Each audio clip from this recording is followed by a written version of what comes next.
एक बार इस पेंटिंग को आप लोग ध्यान से देखिए, थोड़ा पास से देखिए। शायद आपको कुछ ऐसा नजर आए जो दूर से नजर नहीं आ रहा है, क्योंकि आप सबने एक चीज तो देख ली कि इस पेंटिंग में आंधी है, तूफान है, चारों तरफ सब कुछ तहस नहस हो रहा है, आसमान में बिजली कड़क रही है, काले बादल हैं, ये सब तो आपने देख लिया। लेकिन एक चीज नहीं देखी कि इस पेंटिंग में एक घर भी है। उस घर में एक छोटी सी खिड़की है जहां पर एक आदमी खड़ा हुआ है।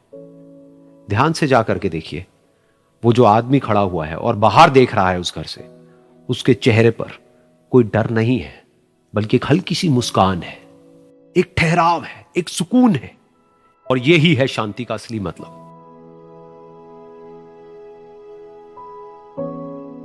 यानी कि शांति का मतलब यह नहीं है कि हमारे बाहर सब कुछ शांत है और फिर हम शांत हैं, क्योंकि वो टेम्पररी है। असली शांति का मतलब यह है कि हमारे बाहर चाहे जो कुछ भी हो रहा हो, हम अंदर से पूरी तरह से शांत हैं, हमारा मन शांत है। क्योंकि जिसका मन शांत नहीं है, उसको चाहे आप कितनी भी सुंदर से सुंदर जगह पर ले जाकर के बिठा दो, वो वहां पर भी जाकर के दुखी ही रहेगा।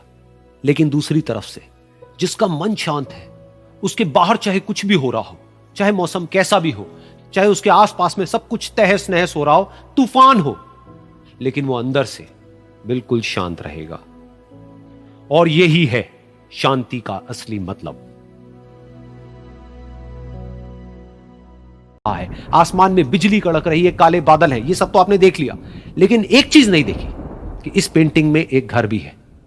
उस घर में एक छोटी सी खिड़की है जहां पर एक आदमी खड़ा हुआ है।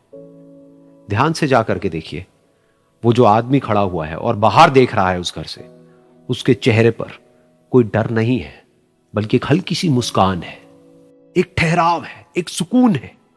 और यही है शांति का असली मतलब।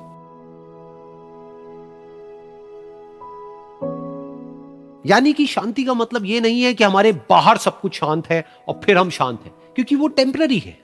असली शांति का मतलब यह है कि हमारे बाहर चाहे जो कुछ भी हो रहा हो, हम अंदर से पूरी तरह से शांत हैं, हमारा मन शांत है। क्योंकि जिसका मन शांत नहीं है, उसको चाहे आप कितनी भी सुंदर से सुंदर जगह पर ले जाकर के बिठा दो, वो वहां पर भी जाकर के दुखी ही रहेगा। लेकिन दूसरी तरफ से जिसका मन शांत है, उसके बाहर चाहे कुछ भी हो रहा हो, चाहे मौसम कैसा भी हो, चाहे उसके आसपास में सब कुछ तहस नहस हो रहा हो, तूफान हो, लेकिन वो अंदर से बिल्कुल शांत रहेगा। और यही है शांति का असली मतलब।